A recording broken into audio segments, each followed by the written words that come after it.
Good afternoon and welcome to this week's BizSmart Webinar. Our weekly webinars are aimed to provide advice and share knowledge on key business topics and specialist areas. And joining me today is BizSmart Select member Nigel Dunand from Sandler Training. Nigel, over to you. Would you like to start your webinar? Thanks very much, Caroline. Appreciate everyone taking off on a rather dark Monday evening to tune into the BizSmart seminar here. So before we get started, I'm going to talk a little bit, introduce myself and talk a little bit about what's going to happen on this webinar. My name is Nigel Dunand. I own the Birmingham Training Centre of Sandler Training. I work with successful business owners. Typically, they'll have a great product, great service, and great people. They'll have fantastic systems and processes for the delivery of their products or services, but perhaps inadequate sales systems, or one that's not getting them perhaps in front of enough of the on-profile prospects that they want to if they're to get their business to the next level. Or sometimes they can get the meetings, but then they get stuck in what we call the buyer-seller dance, and I'll talk briefly more about that later. So they might have meeting after meeting and proposal, quotation, re-quotation, and at the end of that, if they win the business, they're often frustrated at how little margin is left. Or if they don't win, they'll wonder if they gave too much information away that might just be used against them by that prospect. Sometimes they might be worried about the consequences of not having a LinkedIn strategy, particularly a corporate LinkedIn strategy if they're part of a large organization. A lot of people have what we might refer to as a default strategy, where you just sort of do your own thing on an ad hoc basis. Thank you, Caroline. She's operating the button on the slideshow here. So anyway, what makes us an authority on LinkedIn? Background to this is that when LinkedIn, as you know, is the largest professional network in the world. There's over now 320 million people on LinkedIn. And when they were looking at some different ways of getting even more successful with their own sales, they approached one of my colleagues at Sandler. So what I'm going to share with you is the result really of the meeting of the minds between Sandler Training, one of the largest, or if not the largest professional development sales training organization in the world, and LinkedIn. And I'm happy to share a few of those things for free online here. Just by way of managing expectations, I'm no expert in PowerPoints, and neither am I going to go through the ebook. Some of you are familiar with the ebook that Sandler co-wrote with LinkedIn. At the end of this seminar, there's going to be a link to it. But I'm going to assume that you all know about the mechanics of LinkedIn and how it works. What I am going to do is share with you a couple of key mindsets, some technique, and some behaviors that we developed in conjunction with LinkedIn. So whether you're a salesperson or you manage salespeople or you run your own business, get your note, paper, and pen ready. I'm going to start off slow, and by the end I'll be going a mile a minute in order to get out of here on time. Next slide. Thank you. So before we talk specifically about LinkedIn, I'd like to just step back a little bit and view the sales process from a different perspective.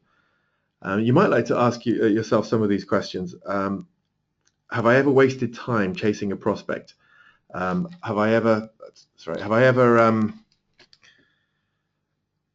felt subservient to the prospect or the customer?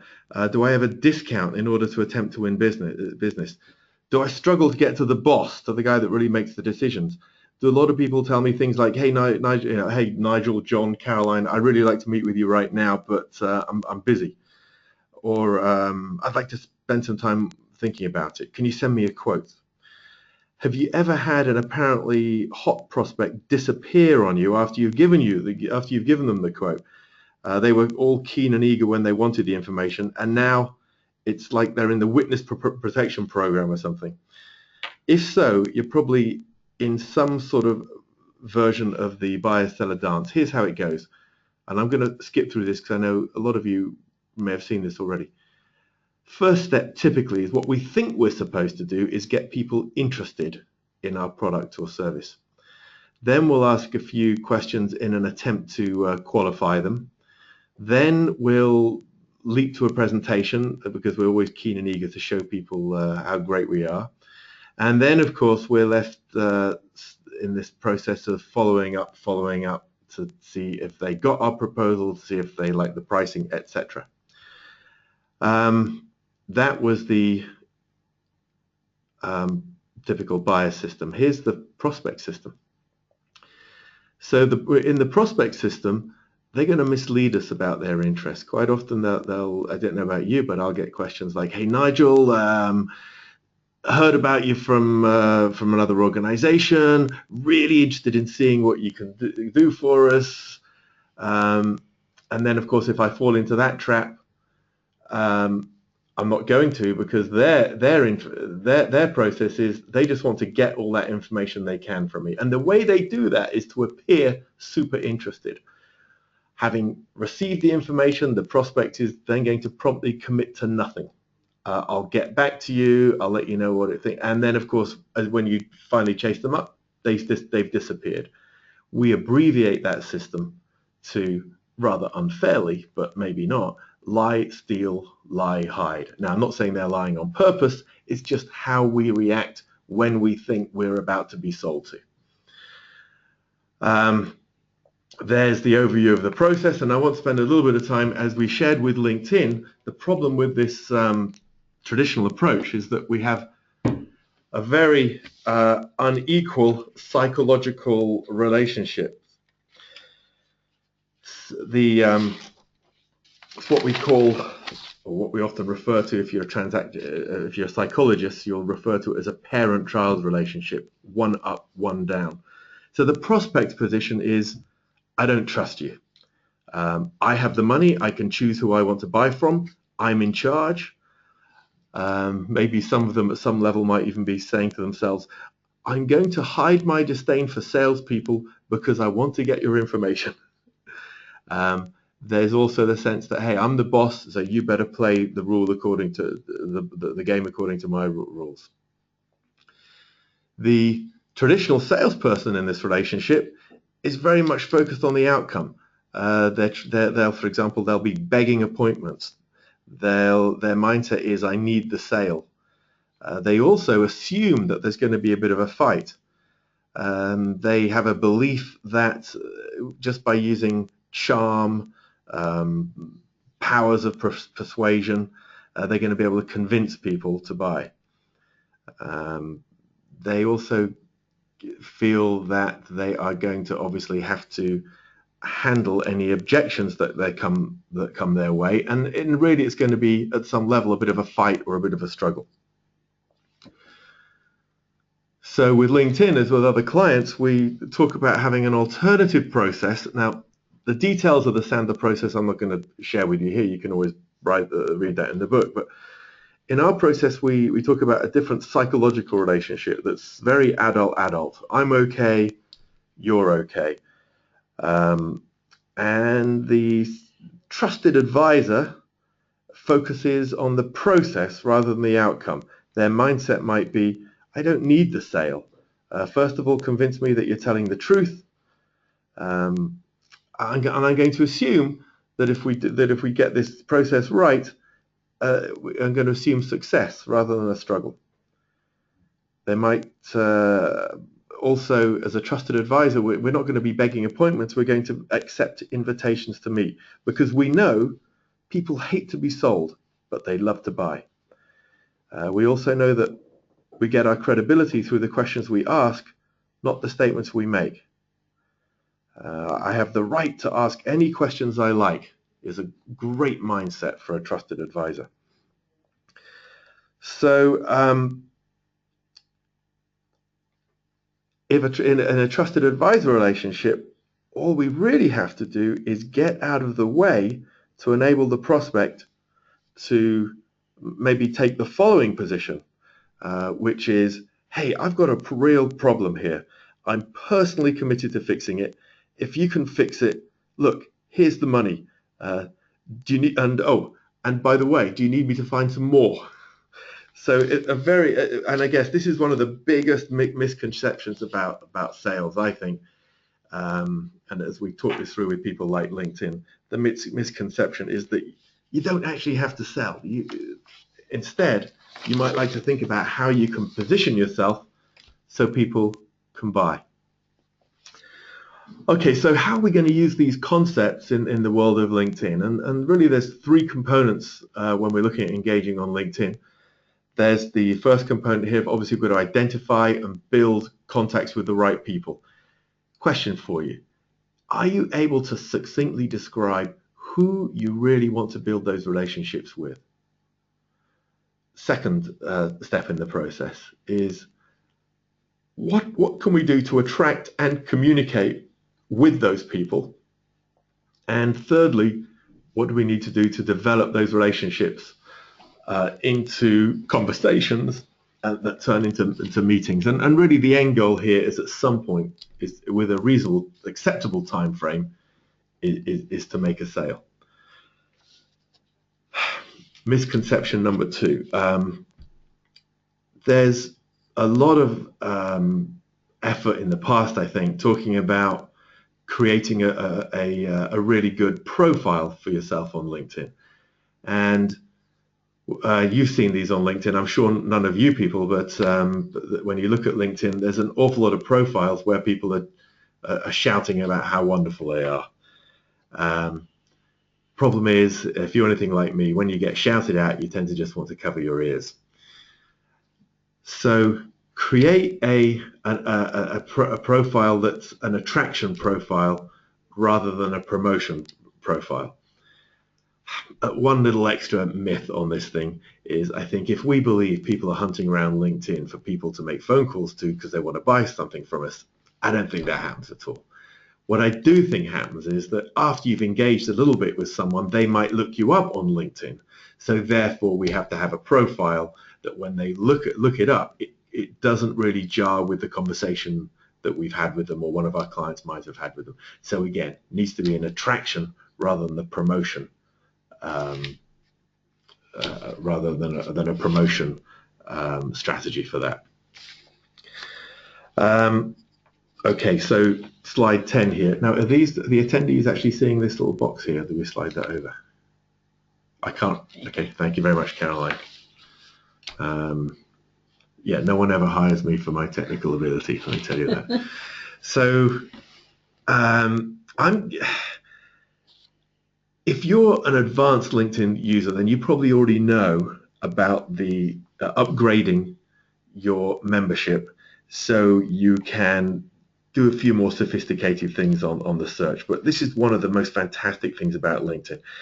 If you, if the upgraded version enables you to send out 15, this is my one technical bit about LinkedIn, 15 in-mails a month. It also enables you to see who your connections are connected to and search by distance, seniority, even specific words. So going back to the earlier slide, do you know exactly who you want to be connected with? Because if so, search for them.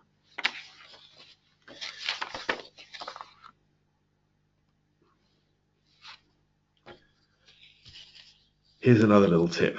Do you know your numbers? For example, my numbers are 1253 per week. Here's what that means. 12 prospecting dials, which leads to 5 conversations, which leads to 3 meetings. I also do 15 in-mails a month, which results in 4 conversations with people, or excuses to talk, as I call them. So that LinkedIn in-mail, and I'll talk about this later on, but you know that's virtually a cut and paste in-mail, topping and tailing it to make it relevant and to appear attractive to that person you're sending to. Anyway, my 4 out of 15, I can't do the percentage in my head, but I know it's way better than the 0.02 that I get for my mass emails. So stopped all the, since working with LinkedIn, I've stopped the emails. This is so productive. I also have 2 LinkedIn who do you know type meetings. So these are part of my cookbook activities. This is where I'll meet with a good referral contact and share with them whoever I'm connected with, and be invited to look at their connections. So here's a question for you. Do you know your numbers? Do you know how much time you have to spend prospecting to get in front of enough of the right people? And of course, LinkedIn is just going to be one component of your prospecting plan, but those are numbers you should know. Next thing, how do you hold yourself accountable? Do you measure, do you monitor, do you fine tune that? So, if you're managing salespeople and you're the boss, I would suggest you ask your people for a copy of their prospecting plan and their cookbook. What are their numbers? What are they measuring? How many conversations with on-profile prospects do they need in order to get the right number of meetings? And above all, the number of no's. No's is an indication of velocity. How fast is the pipeline flowing? If you're not sure whether you're that good at prospecting or your salespeople are, then email me and I can send you a copy of our prospecting self-assessment test. Okay, so as I mentioned before, now the picture here is a sheet dip. So I see everything as every part of the process should be a sheet dip. So you can create standard templates for cutting and pasting. Now you might want to get your pen ready. I'm not sure if those will work for you exactly, but some of these might. So here's a standard thing. People invite you to connect. And if you're not careful, at least I can spend ages agonizing. Do I connect with this person? Don't I? Maybe I should send it. Maybe I should reply to him. What should I do? Blah, blah, blah. So it can create a lot of wasted time. As a suggestion, find one response that worked for you. Here's mine. You can steal it if you like. It probably won't work for you.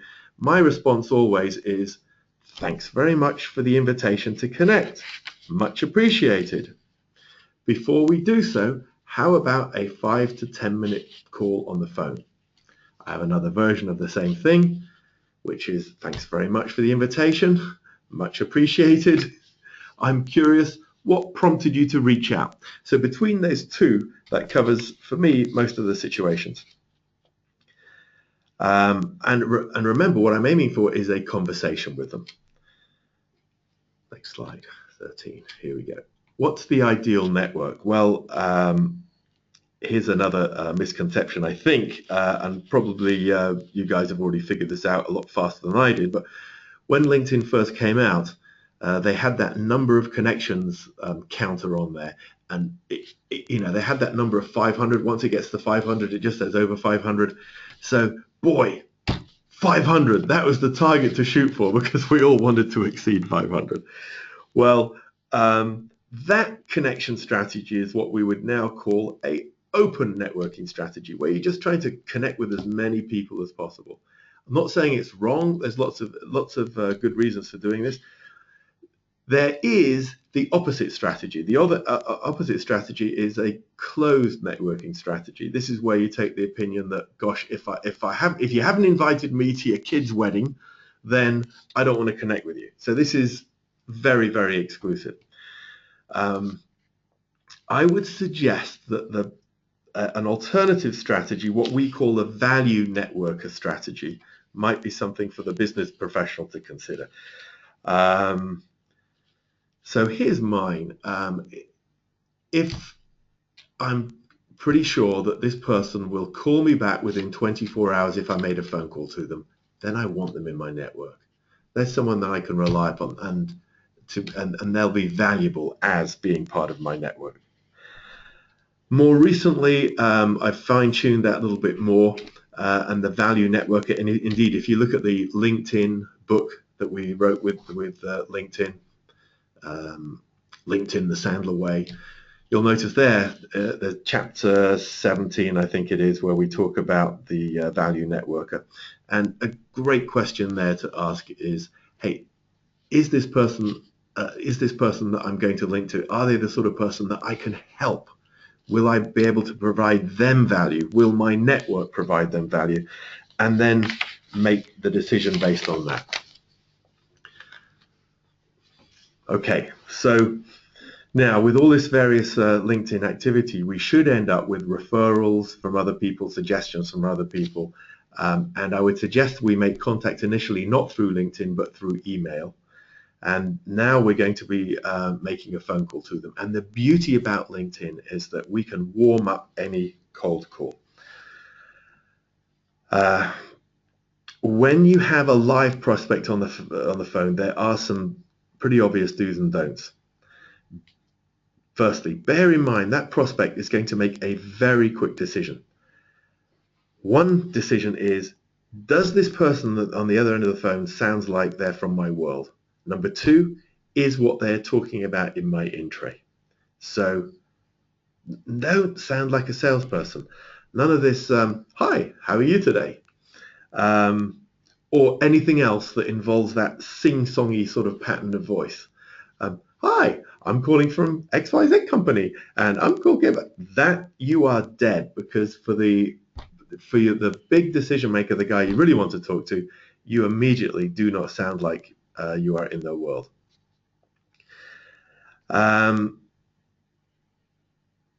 This we call the no pressure phone call approach, and it's designed to get you a lot of no's, a few very high quality yeses positioned where we're not going to be in the buyer seller dance, and no maybes. Like, maybes are a big waste of time. Call me back, think about it, but really that's a no.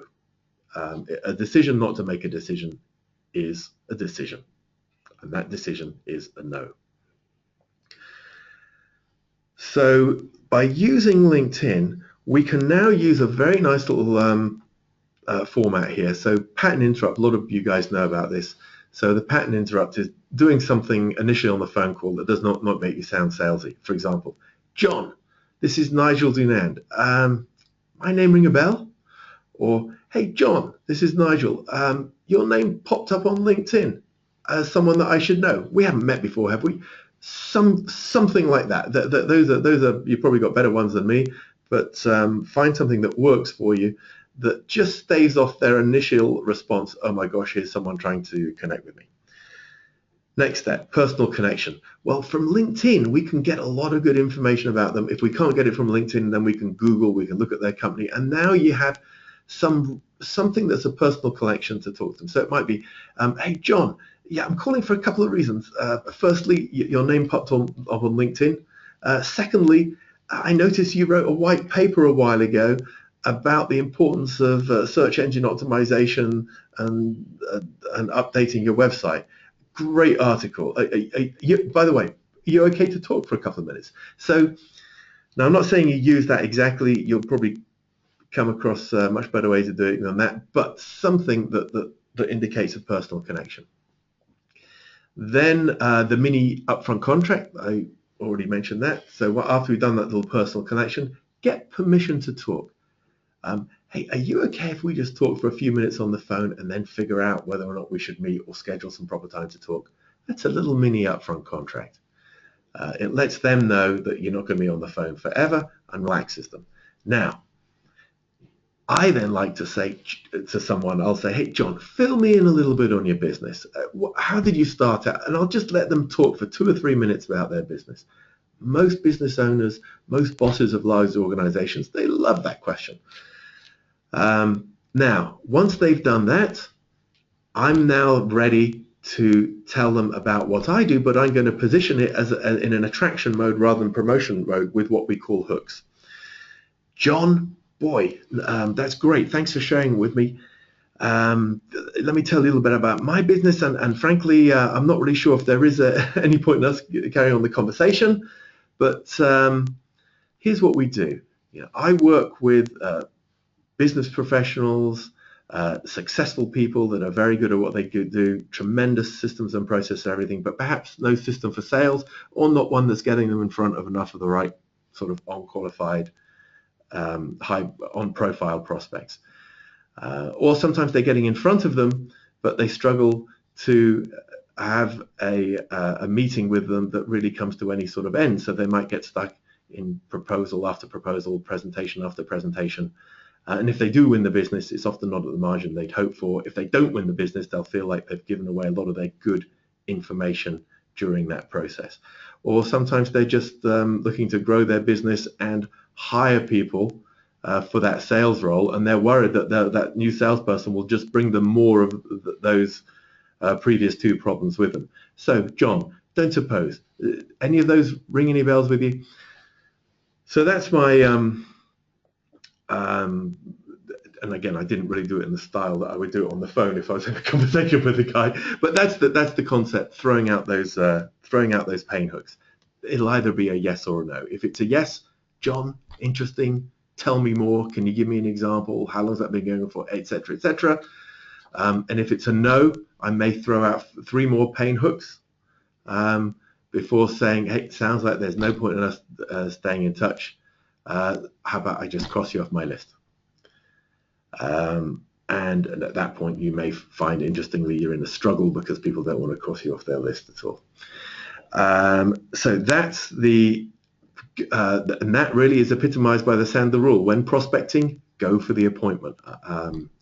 You know, we're not there to make friends. I'd rather be at home with my family or walking our puppy.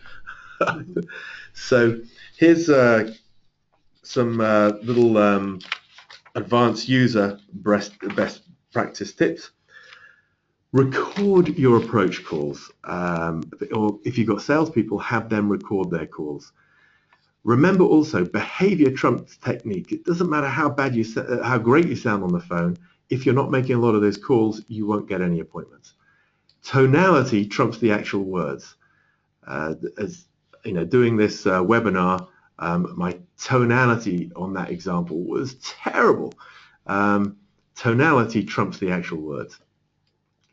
Next, share best practice. When you find something that works, share it within your organization. If you find some really good hooks, share it. Next point, find a mentor. Find someone who can help you. Find someone that has your best interest at heart and wants you to be successful. Next one, find a mentee. Find someone who hasn't been doing this for quite as long as you and they are looking for a mentor. Be their mentor. You will learn a lot from that relationship. Next point, fine-tune every step of that prospecting warm call. Fine-tune the pattern interrupt, upfront contract, and the pain hooks. So if you manage salespeople, have them role play this. Go first if you're a manager. Show them how to do it. Have them critique you, and incorporate their suggestions into the next time you do it.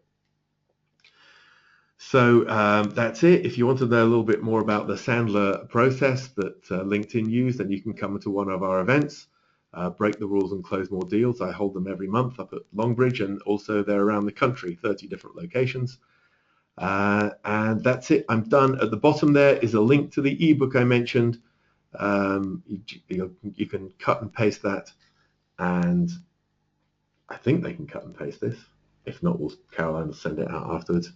And you can download a copy of our free ebook. That's it. I don't know if there are any questions. Okay. Caroline, and now I'm really testing Caroline's expertise. If not, we've only got 1 minute left anyway, so conveniently we have no questions. Okay. We've just got the one question just Okay. come through.